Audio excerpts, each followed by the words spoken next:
여러분들이 알 수 없는 보험 정보를 알려드립니다. 보험 내부자들. 안녕하십니까. 보험 내부자들의 지작가입니다. 지난 방송에서는 유병자 보험에 대한 내용을 알려드렸는데요. 오늘은 요즘 이슈가 되고 있는 뇌혈관, 허혈성 심장질환 보험에 대해 설명을 드리겠습니다. 내용이 마음에 드신다면 좋아요와 구독 버튼 눌러주시면 열심히 해보겠습니다.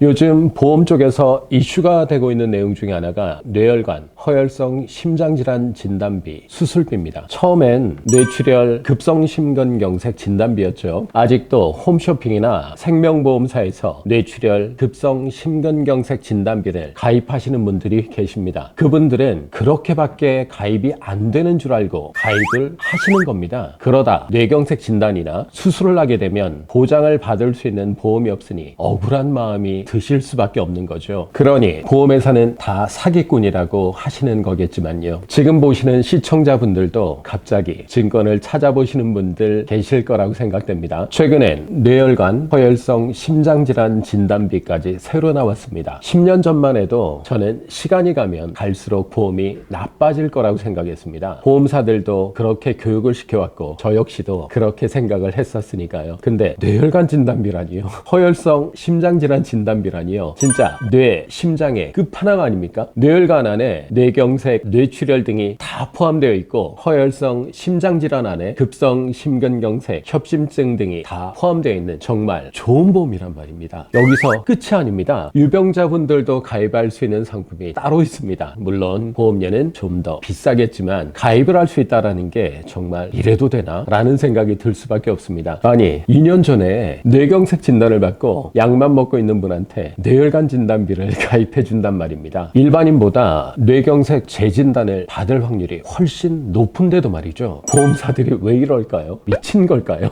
일단 팔고 보자는 거 아니겠습니까? 보험 상품이라는 게 일단 판매를 막 합니다. 그러다 손해율이 막 나기 시작하잖아요. 그럼 일단 보험료를 올립니다. 그래도 손해가 나잖아요. 그럼 한도를 줄입니다. 한마디로 1,000만 원에서 500만 원으로 줄여서 가입을 시킵니다. 그래도 손해가 난다? 그럼 뭐 판매를 중단하겠죠. 그리고 또 새로운 상품을 내놓습니다. 매출이 손해율을 메꿀 수 있도록 말이죠. 그럼 우리는 어떻게 해야 할까요? 계속 80세까지 보장이 되는 뇌출혈 급성 심근경색 진단비를 가지고 가야 할까요? 여러분, 보험은 보장을 받으려고 가입하는 겁니다. 물론 큰 병 안 걸리고 주무시다 돌아가시는 분들도 제가 얘기는 들은 적이 있기는 합니다. 그런데 그게 정말 쉬운 게 아니지 않습니까? 그렇다면 보장을 받을 확률이 높은 보장으로 바꿀 수 있을 때 바꿔놔야 안전하지 않겠습니까?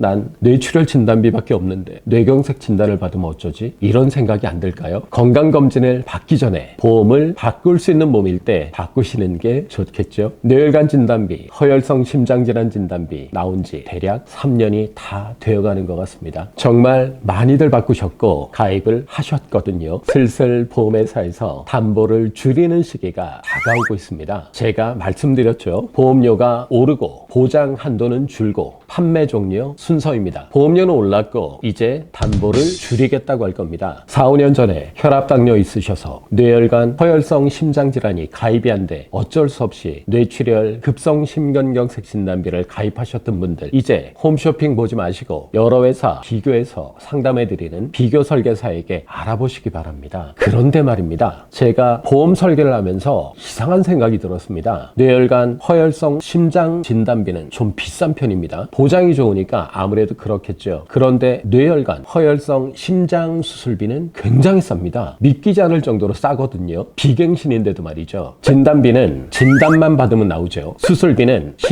수술을 해야만 나옵니다. 그런데 갑상선무록이나 자그마한 혹 같은 건 꼭 수술을 하지 않아도 살 수 있습니다. 하지만 뇌, 심장혈관이 막혔다, 터졌다, 협착됐다 이러면 거의 수술이나 시술을 하지 않습니까? 약만 먹을 정도라면 일상생활이 가능하다는 얘기니까 뭐 괜찮겠죠. 그러다 결국 시술을 받으시는 분들이 대부분이시지만요. 아무튼 그렇다면 왜 한 번밖에 안 나오는 비싼 진단비를 가입하는 걸까요? 수술비를 가입하면 훨씬 저렴하고 수술, 시술 다 되고 할 때마다 나오는데요. 사람마다 생각의 차이는 있겠지만 그런 것도 있는 것 같습니다. 뇌나 심장같이 사망하고 연관된 질병들은 수술도 못 받고 사망할 수도 있다는 생각을 하셔서 그러는 거 아닐까요? 암은 보통 치료하다 사망을 하지만 뇌나 심장질환은 갑자기 사망할 수도 있기 때문에요. 여유가 있으신 분들은 진단비, 수술비 둘 다 가입하시면 정말 퍼펙트하겠지만 요즘 다들 힘든 때 아닙니까? 보험료 말고도 지출할 것이